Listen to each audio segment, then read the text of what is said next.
Okay, this is a video on an overview of, I think, really one of the most important files on the disk, and that's this file that has a bunch of these generic macros. Now, I update this regularly, okay, so I actually have to update it right now.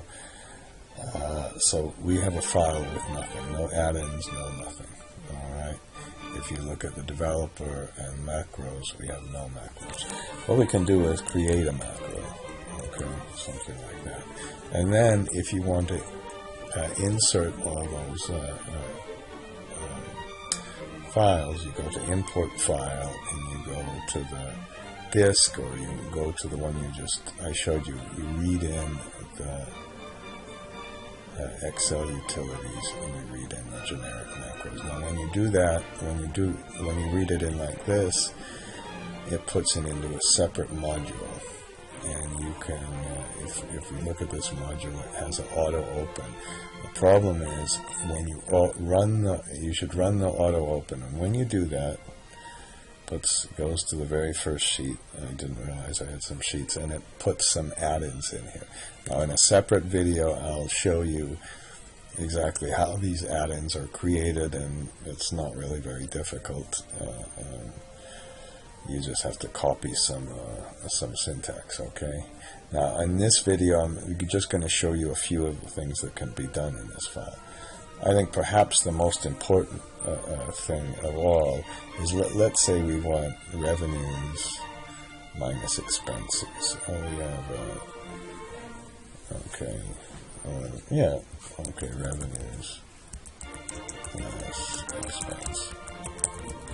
Okay, if you just go up to here, it takes the revenues minus the expenses, and you press Shift Control R, and it just computes it. It just takes it to the length of the last column.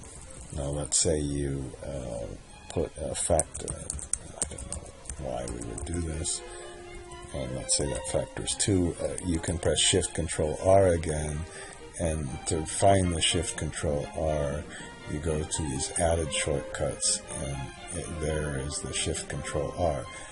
Let's try this Alt minus. You know, if you did Alt equal here, okay, and then Shift Control R, that just sums them. We can also shade the area and put alternate equal and do it like that. But let's say you want to do a product. There's another macro that allows you to do alternate minus, and it just puts the product there for you. Okay, and now if you go to the add-ins, what's the next shortcut we have? If you want to color the inputs, again, there's another video where this will be explained. If you press Shift Control C, colors all the inputs and distinguishes the inputs from the outputs. Okay, let's look at a couple of the other ones. If you want a percent with decimal, so let's put a percent factor. And let's make it 1.45%. Now if you press Shift Control 5, Shift Control R, it doesn't do that. It doesn't do it well. If you press Shift Control 5, if you wanted to do this, Shift Control right arrow, Shift Control P, Shift Control 1, Shift Control P, Shift Control 5, it's a different percentage factor. Okay, Shift Control P puts the two decimals there. Okay, if you have some true and false, let's say we have true here. This is our historic period, and false here. And for some reason we would like to, I'll call that a switch. And now if you press this, if you press Shift Control T, it colors it's just a simple conditional formatting. And let's see what else we have. fix that. Let's look at the last two of these. Let's say we pressed here Shift Control and a little approximate sign to the right of the arrow. And we get the decimals. If you press Shift Control 1, you can get that, but you might not like that style. Shift Control M gives you one comma format. Shift Control N gives you another format. So those are some of the shortcut keys. Again, in another macro, I'll walk through another video rather. I'll walk through how each of these are made. Now I'll look at a couple of others. Let's delete these two things, and let's press Shift F11 and call that our contents. Okay, and this is really not a difficult macro to make. Please don't get impressed with this. Just go and see how it's done. If you press Run Table of Contents, it just puts the table of contents, puts where you saved the file, and it puts when you last saved it. Now if I press Control S, whoops, I have to fix that macro. Just a minute. Yes. Okay, excuse me for that. If I press Control S, it gives you the new place. And let's say I am saving this somewhere else, and I want to save it into my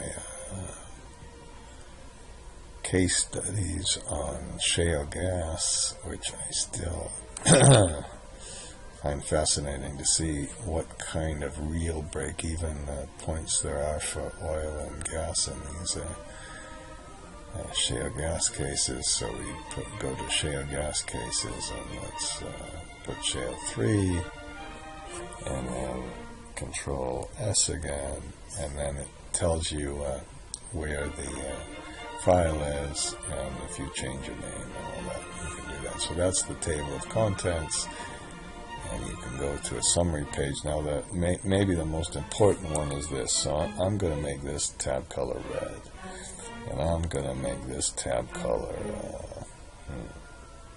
dark blue, and I'm going to make this tab color green, and I'm going to make this tab color let's make it some kind of brown. Okay, let's make this tab color yellow, I guess. And now let's make a new sheet, and let's get some sheets. So summary data. Okay, and let's just pull something from the summary sheet. Okay, and then let's say a fixed value, and let's say we multiply that by 10. Remember, alternate minus, whoops, Shift Control right arrow, it has a little problem, I think, on the first one, total. Okay, and then let's do another one. I'm going to fix that, by the way. Let's bring something from an edit sheet. Okay, and let's bring this one in. Okay, you get the idea. We're bringing this one in. Now, these also work if you have some kind of index formula, some kind of match formula, and a few other things I'll look up, I think. Okay, and perhaps you really just want to keep all the input files in blue or something, scenario files, and of course this title has nothing to do with it. So once you do this, if you just go to the add-ins and you just press color cells from the tab color, and oh great, I have a little thing here which I'm going to take away right now, and it just shows you where you got the numbers from. That's blue, it's hard to see. Okay, so that's the tab color. Alright, those are some of the things. Now, the big deal is you can choose to just take one or two of the macros, you can adjust the macros, you can do whatever jolly well pleased with them. Okay, and that's the end of this one.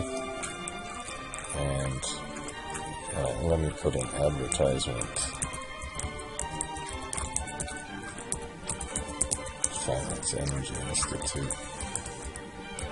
Come on for some much more interesting things and classes, and they're very reasonably priced.